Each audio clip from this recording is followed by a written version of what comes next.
دختر رئیس جمهور کرزی. زنانی که به هدف بزرگداشت از روز زن گرد آمدند نام مروه را برای دختر رئیس جمهور کرزی میگذارند. مروه بهار با خدا خوب نام است. مروه بهار مقبول نام است. برابر هم میرویس ملاله مروه بسیار عالی بسیار خوب خلاص شد. بیان که این نام تعیین کنیم مروه بهار. این میاد دستی با مادر زنگ میزنه که مروه بهار بان بخیر. این رایگیری بسیار فایده داره. دیدی که دستی نام انتخاب شد. 8 مارس در حال در افغانستان بزرگداشت می شود که خشونت‌ها در برابر زنان نیز افزایش داشته است. خشونت‌هایی که بیشتر از سوی مردان بر زنان اعمال شده است. در اینجا مردهای افغانستان غیرت خود جاتر کنند. مردهای افغانستان زور خود به مقابل زنهای کشور ما نازمایند، زور دارند که امریکا بزنند، که کل دورا بزنند،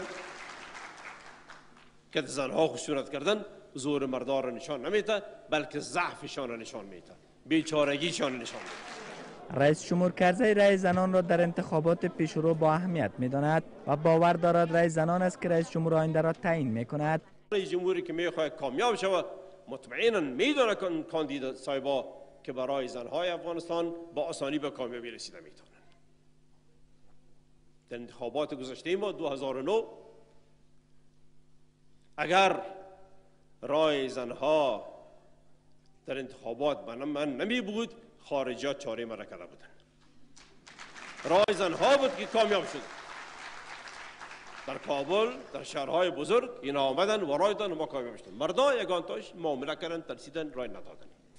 نگرانی های وجود دارد که نتایج انتخابات 16 عمل سال آینده جنجال برانگیز خواهد شد. انتخاباتی که دستاوردهای 12 سال گذشته بستگی به آن دارد، اما آقای کرزی اطمینان می‌دهد که این انتخابات به مراتب بهتر برگزار خواهد شد.